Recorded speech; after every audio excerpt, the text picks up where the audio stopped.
and we're going to be talking just for a minute about part of the Eagleswing Association vision, which involves Christian unity. Now, in order to have Christian unity, I got to be able to have strong and weak people of different levels. Now, real keep in mind, when you talk about spiritual things, no one thinks they are weak. Everybody thinks they're strong. So the Pharisees thought they were strong. They thought they already knew. That was the problem. And so, but Paul is talking to Christians in Rome that he has ministered to that understand what he's talking about. So we have to understand what he's talking about when he says people that are weak. Their faith is weak.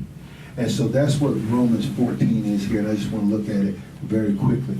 Paul says, except the one whose faith is weak, without quarreling over disputable matters. So in Eagleswing Association, we're looking to connect with Christians without quarreling. We don't want to have fights and debates with them.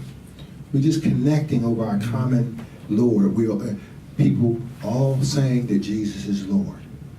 They may have all kinds of issues, but we agree on that much. So together, through the association, we connect on that we agree with.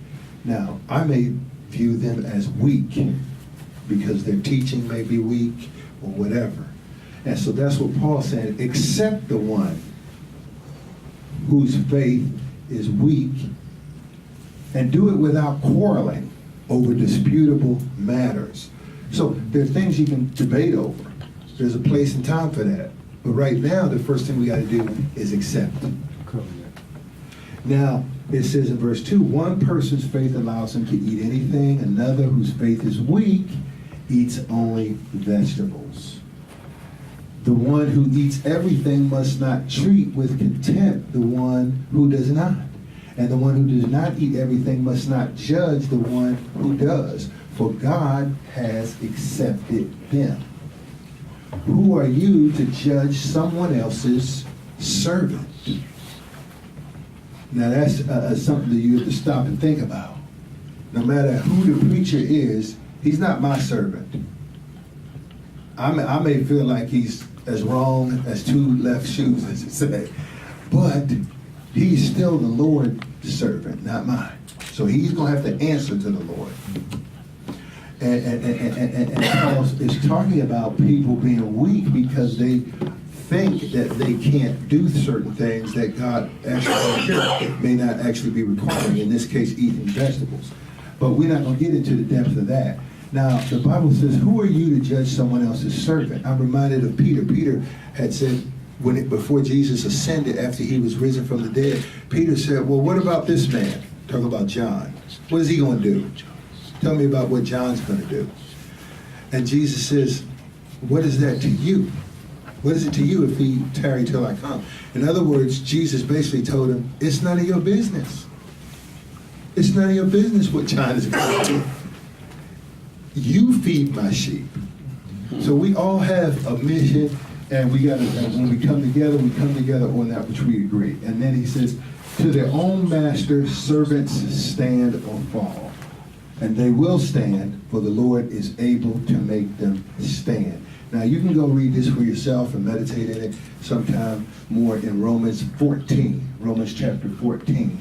But what it comes down to is Paul is instructing them how to have Christian unity without fighting over matters. Now, that don't mean that these matters aren't important. It means that when we get in the right environment, if you come to my church, I'm going to teach you everything. From the Trinity, I don't have a church, but when you come to a church where I'm preaching and ministering, and I'm going to preach what I believe about the Holy Spirit, about the Trinity, about everything. But I'm not going to sit there and debate with you when we're coming together in a common meeting, because that's not the purpose of that meeting, right? So now, if you don't want to come to my church, well, that's too bad for you. No, but you'll hear some good stuff. And if we come together, and really, what are we really doing? John 13, 34, and 35. By this shall all men know you're my disciples, if you have love one to another. Amen. So Jesus said, how am I going to know that you're my disciple? Well, because I got the best doctrines. No. He said, because they'll see love to one another. Amen. Now, when I see y'all backbiting and taking and hitting each other upside the head with the Bible, I'm not inclined to. I think I'm going down to the Muslim church, to be honest with you. At least they all saying Assalamu alaikum or something. I'm gonna get in there. But if I don't see that Christian unity, I'm getting out. So let's bring that Christian. That's the point with Eagleswing. I'm gonna wrap it up here, Mr. Producer. He's waving it. He's waving a hand at me, the red flag. So we're going to close out this segment and just encourage us all through the association. Let's come together in unity, and then we can strengthen our weak brothers. So if I can't love you first and connect to you, then I can't strengthen you. So we're going to strengthen one another. Thanks for joining us today. Bye-bye.